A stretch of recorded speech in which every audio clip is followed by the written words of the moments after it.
Una vez más sobre sus pies y le vamos a dar gracias al Señor por esta mañana que nos da la oportunidad y la bendición de estar en la casa de Él y poder alabarle. Amén. Así que yo le invito a que levante sus manos al cielo, hermano, amén, y le podamos bendecir al Señor y le oramos al Señor. Padre, en esta mañana yo quiero que usted diga con sus propias palabras, hermana, diga: Señor, abro mi corazón a tu palabra para que de ella me sane, me libere, me limpie, me restaure. Abro mi corazón a ti, Espíritu Santo, de par en par, porque necesito bendición, necesito felicidad, necesito paz, necesito sanidad, Señor, y declaro que tu palabra tiene poder. Señor, abro mi corazón para que tú hagas tu obra en mí. Te necesito, Señor, y declaro lo que dice la palabra, que tú, Señor, esta mañana harás algo nuevo en mí. En el nombre de Jesús, amén. Gloria a Dios, aleluya. Dios los bendiga, hermanos, hermanas amadas. Hoy, hermanos, hermanas amadas, vamos a empezar, tomen asiento, un ciclo de palabras y de sermones que tienen que ver con llevar una vida que le honre y que tenga bendición y también tenga abundancia. Escuchen bien esto que les voy a decir. Cuando hablamos de estos temas, como que algunas personas, y voy a citar algo que en alguna ocasión yo leí en un libro, y dice lo siguiente, y la frase la dice nada más y nada menos que Charles Darwin, el autor de la teoría de la evolución, que cambió para siempre el mundo. Y dice lo siguiente: cuando el mundo habla de bendición o de felicidad, parece que al Creador no le interesa mucho este tema. Fíjese lo que dijo Charles Darwin, que hermanos, que al principio él nunca pensó construir una teoría que hablase de la evolución y que al final termine negando la existencia y la creación de Dios. Pero fíjense, hermanos, que lo interesante de esto es que él creía que a Dios no le interesaba que nosotros, por ejemplo, podamos realizarnos o encontrar sentido de existencia, de vida, y pensar en términos de salud y de vida y de felicidad en este, hermanos, en este valle que en cierto modo es la vida. Hermanos, si nosotros tenemos que ser optimistas, tiene que ser a veces hasta por necesidad o por obligación o por carencia. Y si tratamos de buscar, hermanos, ser diferentes, no es porque nos sobra alegría y gozo, sino porque luchamos, lo siento, cada día contra pruebas y luchas que se nos avecinan a nosotros.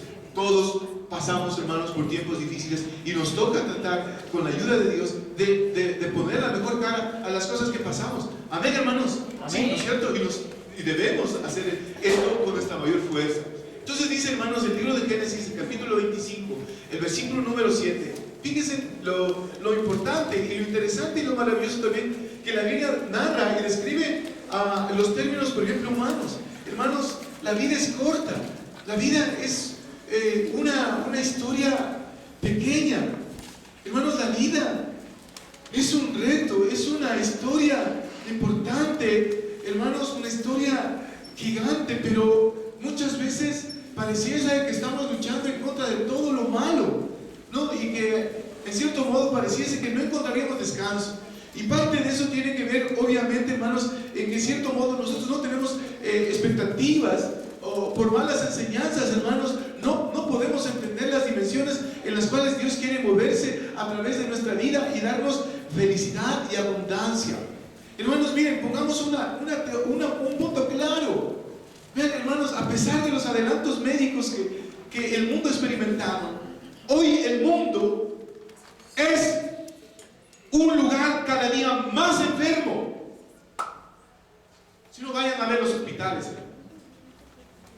Alguna vez yo les decía esto, que pensaba yo que los shoppings eran los lugares más concurridos, hasta que un día fui al hospital Andrade Marín y vi que había por lo menos 3, 4 veces más gente caminando apresurada por los pasillos tratando de buscar salud.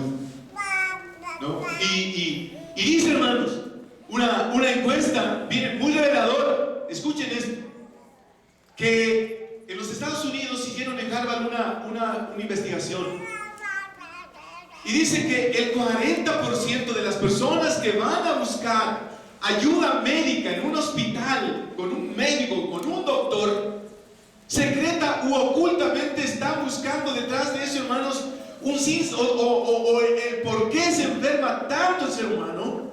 Es porque, dice esta encuesta, hermanos, porque el ser humano vive sin un sentido, sin un propósito, sin saber qué hace, para qué vive, por qué vive, quién lo hizo, quién lo formó, a quién le damos nuestros dones, nuestros talentos, nuestro tiempo, ¿en qué pensamos en la noche? ¿Por qué vivimos? ¿De quién es el dinero? ¿Qué hacemos con el hogar? O hermanos, o de pronto el humano, o somos como unos zombies que caminamos como un desfiladero, un despeñadero sin saber, hermanos, ¿por qué? ¿Por qué luchamos? ¿Por qué vivimos? ¿Por qué trabajamos? ¿Por qué nos esforzamos tanto? ¿Qué va a pasar cuando muramos? Hermanos, miren, el 40% de la gente no está enferma de algo en sí. Está enferma en el alma, en el espíritu. Está enferma, hermanos, en los sentimientos. Está enferma. Muchas veces podemos estar enfermos porque no servimos, no buscamos, no anhelamos ser útiles, ser valiosos, ser importantes. Y eso, hermanos, enferma. Amén. Y tenemos que extirpar, hermanos. Miren, 40% de personas que van al hospital en realidad no están enfermas de la garganta o de las rodillas o del vaso, del hígado, del corazón. Y no digo, hermanos, que haya personas que no estén enfermas, digo que un porcentaje. Por lo tanto, hermanos, esta es una buena noticia, porque como hijos de Dios podemos aplicar cosas espirituales y poder sanarnos. ¿Cuántos decimos amén? Fíjense, entonces dice Génesis 25:7 que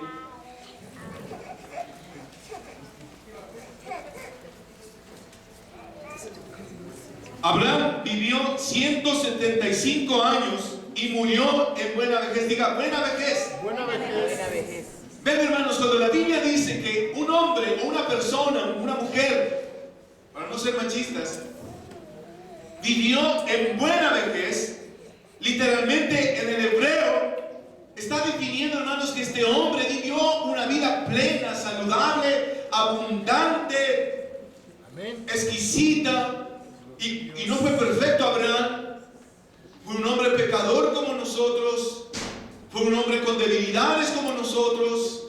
Fue un hombre con problemas como nosotros. Pero aún así, hermanos, el deseo y el anhelo de Dios es que nosotros vivamos una vida feliz y plena. ¿Cuántos decimos amén, hermanos? Amén. O sea, que nosotros vivamos, vean, si vamos a vivir 170 años, 85 años, 90 años, 78 años, tiene que ser una vida plena. Amén, hermanos. ¿Cuántos decimos amén? Amén? Hermanos, tiene que ser una vida que nosotros podamos entender en Dios. Este es el deseo de Dios. Este es el deseo del Señor. Dice el libro de Hechos, el capítulo número 7, que dice David vivió, dice, ¿no?, una vida sirviendo al propósito de Dios.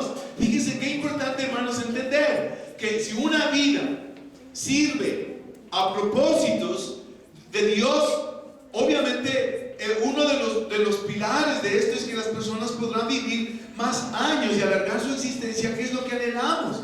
Hermanos, ¿para qué queremos vivir 130 años postrados en una silla de ruedas, o sin poder caminar, o sin poder comer, o sin poder dormir, o sin poder, hermanos, nosotros hacer nada? Ese no es el deseo de Dios. Y ojo, y no estoy diciendo que todas las personas que estén enfermas tienen que ver porque están en pecado o porque están en algo malo. Ya vamos a aprender en este ciclo que a veces también son ataques, son pruebas de Satanás y que tenemos que aprender a romper. Amén, hermanos, pero el deseo de Dios es que nosotros podamos vivir una vida plena. Diga, amén. Dios quiere que viva una vida plena. Dios quiere que viva. Amén, hermanos, qué bonito. Amén, o sea, entender. Amén, hermanos, que Dios puede sanarnos, Dios puede limpiarnos.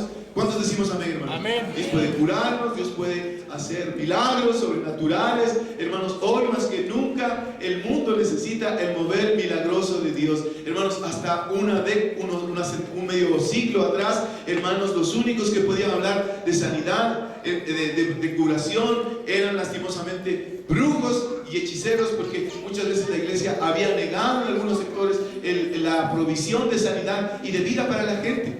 Entonces, hermanos, ¿cuántos de ustedes quieren vivir una vida plena hasta la vejez? Amén. Amén. Todos queremos vivir, hermanos, no, todos queremos vivir. No importa lo que me digan, hermanos, nadie quiere estar enfermo. No me interesa, nadie quiere estar, por ejemplo, una vida llena de problemas en el hogar, con desdichas, con desgracias, con tribulaciones, con peleas, que el hogar, en vez de ser una fuente de vida, un pedazo de un cielo, sea un pedazo de infierno, y que las intrigas, los celos, las dudas, las venganzas, las revanchas, las iras, las traiciones, las averiguaciones y lo que sea, sean el infierno que viva. Que nosotros vayamos a dormir, hermanos, y reposemos y durmamos bien, y nuestro sueño sea reparador. Es parte, hermanos, de la vida, porque si solamente, hermanos, nosotros tenemos problemas y dificultades, esto es muy difícil. Hermanos, el Salmo 90 dice, ¿no? Hablando de David, y otros dicen que no fue David el que escribió el Salmo, pero él dice: Señor, muestra tu gloria. Ya hemos vivido demasiados días en dureza, hemos vivido días de amargura, de tristeza. Y dice una versión: Señor, devuélvenos alegría y felicidad, y danos gozo por cada año de tristeza que hemos vivido. Vea, David le está pidiendo: Señor, por todos los años que yo he vivido mal,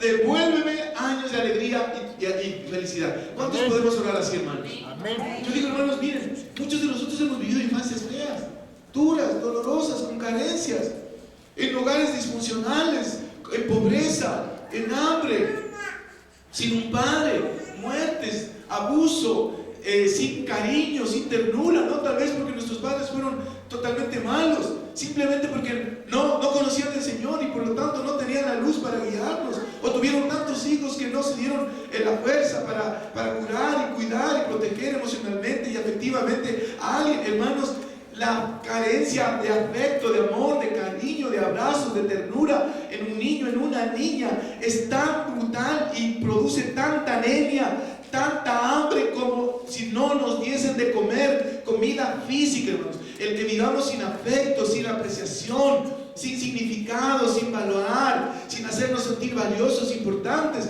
hermanos, es tan desnutritivo como si no comiésemos comida, proteínas o carne. Por eso, hermanos, esas cosas tenemos que recuperar y revelarnos y buscar sanidad a través del Espíritu de Dios, de la palabra, de nuestra esfuerza, de nuestra lucha en obedecer al Señor y sus preceptos, de tal manera que el tiempo que Dios demore por venir o nos lleve a su presencia, hermanos, podamos vivir vidas como Abraham, que dice una vida plena. Diga vida plena. Vida plena. Dice que Abraham vivió una buena vida. Amén, hermanos. Amén, hermanos. ¿Cuántos quieren vivir una buena vida? Amén. Todos queremos, ¿no es cierto?, vivir una vida buena, ¿no es cierto? Decir, hermanos, que podamos estar, ¿no es cierto?, en los planes y en los propósitos del Señor. Entonces, hermanos, ahora vamos a ver brevemente. Hay algunas cosas, hermanos, que impiden que nosotros podamos, ¿sí? O sea, vivir esta vida plena, esta vida abundante que el Espíritu de Dios nos ofrece. Hermanos, tenemos que ser muy juiciosos y muy certeros, y tenemos que ser también muy celosos, hermanos, de aplicar estos preceptos, estos mandamientos del Señor. Hermanos, miren, la gente de la iglesia a veces está tan enferma, tan desprotegida y tan mal como la gente de afuera. ¿Por qué? Porque no tenemos obediencia y no tenemos los elementos que nos pide el Señor, porque no estamos a veces dispuestos a aplicar esa obediencia. Hermanos, miren, dice que en una ocasión, hablo de esto otra vez, el mismo experimento que hicieron ver a un grupo de gente, de estudiantes de Harvard, estudiantes de universidad, y les hicieron ver una película de la Madre Teresa.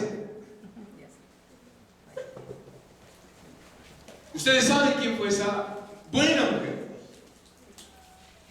Hermanos, a la semana les hicieron una prueba de saliva a todos los que habían visto la película. En la saliva, hermanos, eso no sabía, no soy médico obviamente, hermanos, han sabido encontrar una sustancia que se llama la inmunoglobina, que es, hermanos, una sustancia o algo que las personas producen cuando tienen sentimientos de compasión. Pero eso, hermanos, la inmunoglobina es como decir, algo que protege nuestro cuerpo de las infecciones y hace elevar las defensas de nuestro sistema inmune. ¿Cuántos decimos amén, hermano? Amén. La compasión, sentirnos útiles, valiosos, importantes, servir, ayudar, cooperar, animar, alentar, sentirnos, hermanos, importantes, sentirnos valiosos para Dios, ayudar a otros, ser un miembro de la familia que ayudamos a promover unidad, hermanos, que trabajemos por permanecer nuestro hogar unido, que nuestros hijos, hermanos, crezcan en bendición, hermanos, trae como consecuencia que nuestro ser mismo segregue sustancias que defienden nuestra salud. ¿Cuántos decimos amén, hermanos? Amén. Miren, hermanos, Dios ha puesto a nuestro alcance entonces armas y herramientas, hermanos, para vencer enfermedades destructivas y perniciosas y poder que nuestro cuerpo esté en sanidad. Amén, hermanos. Ahora vamos a ir viendo, hermanos, algunas cosas que pueden impedir que nuestra vida viva una vida plena. Digo otra vez, Señor, voy a vivir una vida plena. Señor, dígale a su hermano que está al lado, dígale, vas a vivir una vida plena. Dígale, Señor, quiero vivir una vida plena. Vean, hermanos, Dios no es el autor de lo malo en el mundo. La Biblia dice que no es la voluntad que un niño, hermanos, se pierda. No es la voluntad de Dios que una persona se acueste sin comer. No es la voluntad de Dios, hermanos, que los hospitales estén llenos de personas que no encuentran paz porque no la quieren en el Señor. Está en nosotros, hermanos. amén. Esto, lo demás lo hará el Señor. Nosotros no podemos hacer milagros, pero Dios sí puede hacer milagros en la vida de nosotros. Hermanos, miren, hay algunas cosas, como les dije, que pueden impedir que nosotros vivamos una vida plena. Quiero animarles a que lean el libro de Lucas.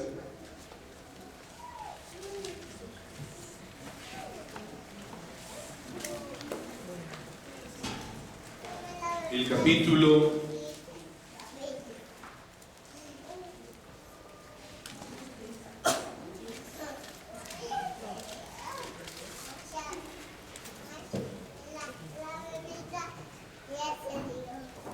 13, el versículo número 10. Hermanos, estas cosas, como yo les he dicho muchas veces, vean, hermanos, la fe y la obediencia son las cosas que sueltan los milagros. Diga conmigo, la fe y la obediencia sueltan los milagros. Porque si nosotros no obedecemos, si no obedecemos, no pasa nada. Cuando uno está, hermanos, yo me acuerdo que cuando yo estaba en el colegio, y no era en la época de Logan Farrell, pero yo estaba en el curso de natación. Y a nosotros no nos interesaba que en el curso de natación al principio el profesor nos dio toda una semana entera solo teoría. Pero nosotros de la primera clase fuimos con pantalones. Y a la primera clase nos presentamos ya con temas de bañarnos. O sea, no queríamos saber nada, lo que queríamos es meternos al agua. Pero el profesor dijo, si no les enseño estas clases, ustedes no van a poder aprender nada. Pero cuando ya pasaron las otras clases, hermanos, no queríamos saber nada de la teoría. Entonces, hermanos, si nosotros no aplicamos lo que aprendemos, hermanos, nosotros podemos pasar años oyendo esto, sin que realmente esto haga, hermanos, cara en nuestro cuerpo, en nuestra vida. Entonces tenemos que obedecer lo que la palabra de Dios nos manda. Amén, hermanos. Amén. Y estar dispuestos y abrirnos a lo que el Señor nos ordene. Amén. Hermanos, dice la Biblia en Timoteo, dice Pablo, le dice a Timoteo, enseña todo el consejo de Dios. Diga, todo el consejo de Dios. Nosotros a veces solamente, hermanos, subrayamos los versículos que hablan de salud, de prosperidad, de dinero, de finanzas, de vida, de abundancia. Pero cuando pasa otro versículo y no nos gusta, como que lo pasamos por alto y no nos agrada. Pero, hermanos, no es cuestión, hermanos, hay cosas que no se van a cumplir si nosotros no estamos dispuestos a obedecer. Amén, hermanos, tenemos que obedecer. Tenemos que obedecer, diga obedecer. Obedecer, hermano, no. Naamán el sirio no se sanaba porque dijo, a mi país hay ríos más limpios. Hermanos, si no obedecemos, lastimosamente las promesas de Dios se quedarán en tierra estéril. Pero como yo sé que aquí en la iglesia hay gente buena que obedece y que ama al Señor, se van a cumplir bendiciones abundantes. Amén, hermanos. Amén. Dice Lucas 13, versículo 10, dice, un sábado, Jesús estaba enseñando en una de las sinagogas. El 11 dice ahí, y estaba allí una mujer, escuchen bien esto, que por causa de un demonio llevaba 18 años enferma. Andaba encorvada y de ningún modo podía enderezarse. El 12 dice, cuando Jesús la miró, la llamó y le dijo, mujer, quedas libre de tu enfermedad. El 13 dice, bájale. Al mismo tiempo puso las manos sobre ella y al instante la mujer se enderezó y empezó a alabar a Dios. Vean, hermanos, aquí hay unos puntos importantes. Yo sé que esta mujer está en un texto de la Biblia cuando Jesús todavía no muere y no consuma la obra de la redención total. En segundo lugar, hermanos, que quede claro cosas como estas. Los cristianos que hemos nacido de nuevo y que hemos recibido a nuestro Señor Jesús como nuestro Salvador, como nuestro Dios y como nuestro Rey, y que vivimos una vida, hermanos, agradando al Señor, no podemos jamás estar endemoniados y estar poseídos por un ente maligno. Hermanos, eso sería una blasfemia y sería negar el poder de la sangre de Dios y tener simplemente, hermanos, en cierto modo, como muchas veces, una manera de manipular y de temorizar o de dañar la psiquis de la gente de tal manera que las tienen ahí acorraladas por culpa o por temor. Pero la Biblia es muy clara de que hay algunas cosas, hermanos, que si no tenemos cuidado pueden llevar a que las personas abran brechas y puertas para que el enemigo pueda dañar y lastimar y atormentar y enfermar personas, cuerpos. Miren, dice la Biblia que esta mujer estaba enferma durante ¿cuántos años? 18 años. 18 años. Y dice, hermanos, a causa de un demonio. O sea, hermanos, la enfermedad de esta mujer no era orgánica. La enfermedad de esta mujer tenía que ver con otros elementos, como las que yo ya les dije rato. La gente está enferma. Y dice, hermanos, un pastor alemán que se llama, no un perro, sino un pastor que nació en Alemania. Escuchen bien, hermanos, porque esto me parece muy interesante. Dice, verán, hermanos, que a partir de los 55 años de edad, el 50% de las personas que desarrollan algún tipo de enfermedad, valga la redundancia, tienen que ver con palabras y con pensamientos, por ejemplo, de muerte.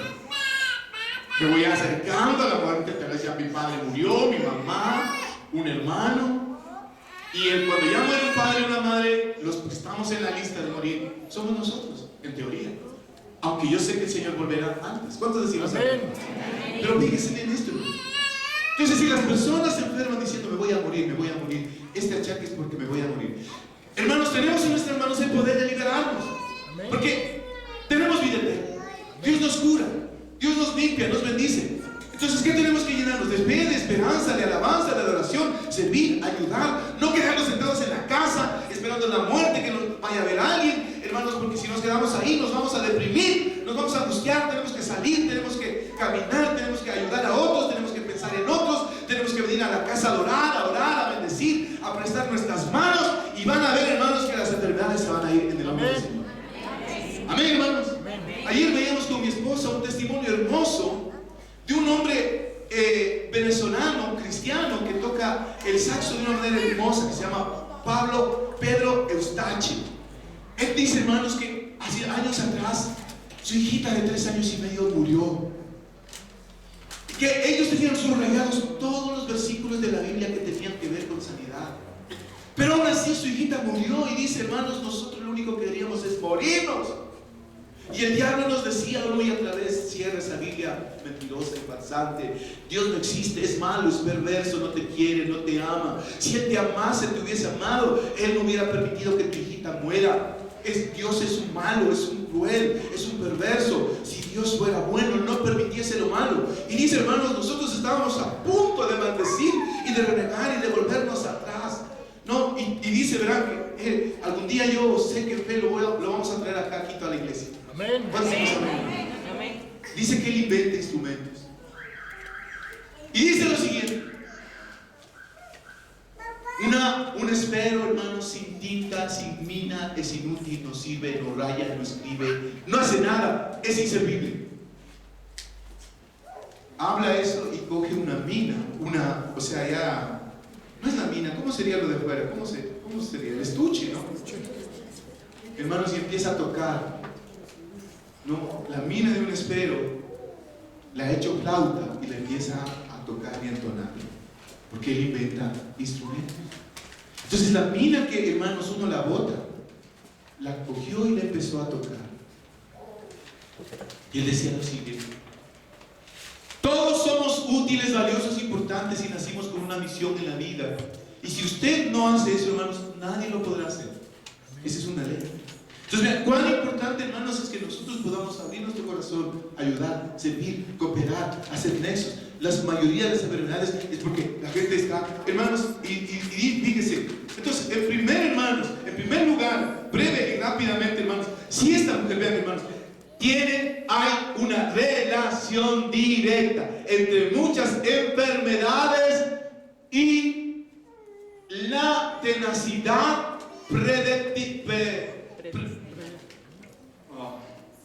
cuando uno, hermanos, realmente de una manera premeditada se niega a perdonar o a recibir o a dar o a entregar perdón, hermanos, esa es una puerta de cómo el enemigo puede empezar a atacar o dañar o enfermar órganos, partes del cuerpo, del alma, del espíritu, del hogar, de la familia, del hogar, del trabajo, del dinero. Hermanos, negarse a dar o recibir perdón es una puerta como el enemigo puede encontrar brechas, rendijas en nuestra vida para enfermar. Amén, amén, hermanos. Amén, amén, hermanos. Amén. Miren, esto es importante. Que nosotros, hermanos, tengamos muy claro y manejemos a raya, hermanos, el odio, la amargura, el rencor, los celos, los chismes, las dudas, los rumores que son subraíces de la falta de un perdón verdadero. Cuando una persona, hermanos, perdona de verdad, ora, intercede, le duela, le afecta, quiere por todos los medios reconciliarse y vuelve y vuelca su corazón hasta que Dios le dé una oportunidad para ponerse de acuerdo con el otro y no impedir, hermanos, y no dejar que el enemigo gane ventaja sobre nosotros. Dice el libro de Efesios, el capítulo número 5, dice: tengan iras, pero no pequen. No dejen que el sol se ponga sobre el enojo de ustedes. A ver, ¿qué significa, hermanos? Si hay heridas, si hay problemas, si hay peleas, si hay conflictos, si hay malos entendidos, hermanos, no nos dejemos llevar por eso hasta que un día no queramos hablarnos ni mirarnos a la cara, porque el enemigo usará eso para en algún momento de su existencia suya enfermar, dañar y destruir algo que el Señor quiere tener bajo su cobertura. Amén, hermanos. Amén. No permitamos, hermanos, que la falta de perdón, la falta, hermanos, de recibir perdón, hermanos, aquí en la iglesia, en nuestras familias, no tiene que haber besos falsos. Dice la Biblia, hermanos, Pablo dice, no, el amor sea sin fingimiento. Amén. No tiene que haber abrazos falsos, caricias falsas, sonrisas falsas, amor falso, hermanos. Tiene que haber un amor verdadero y genuino como hermanos de la iglesia. Aunque no hemos nacido en un vientre humano, nacimos en el vientre del Señor y hoy somos hermanos y por nuestra sangre fluye la sangre de Cristo. Hermanos, yo no concibo personas que vengan a la iglesia, que digan que son cristianos de verdad, que han nacido de nuevo y que estén, hermanos, con odios, con amarguras, con chismes, con resentimientos, que no se puedan ver entre familia, que no se visiten, que no se vean, que no se cuiden. Hermanos amados, no hagan eso. Esa es una de las razones por las cuales, hermanos, el mundo está tan enfermo y en vez de vivir en un lugar bonito, vivimos en infiernos humanos. Vivimos, hermanos, como en campos de concentración, porque nadie ve por nadie, nadie vela por nadie. La otra vez yo les decía, hermanos, hace un tiempo atrás, que la gente en Europa prefiere llevar un perro, una mascota, una tortuga, un chivo, un conejo, una rata, una araña, hermanos, porque no quiere convivir con personas. En Europa, en muchos lugares, hermanos, la gente no quiere tener hijos, no quiere casarse. ¿Por qué? Porque no tolera la impaciencia, no tolera convivir con otro, hermanos, no tolera estar con otras personas, y eso es algo diabólico, hermanos, porque nosotros no nacimos para ser, hermanos, como el abuelito de Heidi que vivía en la montaña arriba, ¿no? Y que nadie le iba a ver, a excepción de la Heidi, que era la única con los cachetes rojos que iba a ver al abuelo. Pero vivía solito, hermanos, por ahí. No nacimos para estar solos. Diga, no nacimos para estar solos. No nacimos para estar solos. Dígale a su hermano que está al lado, no naciste para estar solo. Hay gente que viene a la iglesia 5 o 7 años y no conoce el nombre de nadie. Hay gente que viene mucho tiempo y no se lleva con nadie, no comparte con nadie, no está ayudando con nadie. Yo les digo esto, vean, hermanos, muchos de los problemas que la gente tiene en la vida en la iglesia no tienen que ver que a veces les falta leer la Biblia, o ayunar, o orar, o que no sean buenos cristianos. Lo que les falta a la gente es tener lazos, nexos, uniones con otras personas de carne y hueso, y van a ver que ahí se van a sanar. Hermano, Saqueo no se sanó hasta que Jesús fue a la casa de él. Amén. Hermanos, tenemos que reunirnos, ir a nuestras clases de discipulado, de células, aportar, ayudar, animar, alentar, estar en la brecha, y no permitir, hermanos, que vean que ningún espíritu de rencor, de amargura, de resentimiento. Debemos querernos como familia, unirnos, ya lo he dicho algunas veces, hermanos, ser solidarios, ser compasivos, ser generosos, darnos entre nosotros, prestarnos una mano con el que más necesite, desechar de nuestras casas, hermanos, la avaricia, la tacañería, el egoísmo, los cuentos, los grupos que unos hermanos se llevan entre unos y con otros no se ven, que entre ellos hablan del que no está. Hermanos, esas cosas no son las cosas que Dios pide de nosotros como hijos de Dios. Amén, hermanos. Si ustedes entienden esto, entonces ustedes están impidiendo que Satanás enferme el cuerpo de ustedes. ¿Cuántos van a hacer esto, hermanos? Permitan que el Señor, ¿no es cierto?, dice que esta mujer andaba encorvada durante 18 años y dice que no había manera de cómo se sane, porque la enfermedad, hermanos, no era de los huesos, era del espíritu, era del alma. Amén, hermanos. No permitamos que el odio y que la separación, los malos entendidos, hermanos, averigüemos, hablemos, querramos, perdonemos. Hermanos, si solamente quieres a los que te quieren y das cosas y regalas y te portas bien con los que se portan bien, hermanos, eso en cierto modo tiene un mérito, porque peor sería que seamos totalmente malos. Pero Jesús, hermanos, enseñó una regla superior, y Él dijo: si solamente amas a los que te aman, y solamente eres cariñoso y bondadoso y generoso, en el libro de Mateo capítulo 5, si solamente quieres a los que te quieren, dice, eso no tiene nada de extraordinario. Igual también, hermanos, los presos, los ladrones, los delincuentes, entre ellos tienen pactos de sangre y se quieren y se apoyan. No tiene nada de bueno, pero muestra tu mejilla, vuelve, corre una milla más, deja que se lleven tu capa, hermanos, deja que hablen mal. Vean, hermanos, nosotros como hijos de Dios tenemos que soportar una carga y una presión por nuestra familia, y aunque a veces diga la gente que somos tontos, estúpidos o brutos o lelos, hermanos, así llevaremos gente al cielo, porque perdonando y volviendo a la mejilla es como la gente algún día va a conocer de Jesús y va a seguirle a Él. Porque de lo contrario, hermanos, si solamente yo le regalo cosas y me da a mí cosas, de que me regala a mí, yo le regalo a ella, pero hermanos, y no regalo a otra persona. Hermanos, yo le decía eso a mi hermano, a mi segunda mamá, que es la cuba.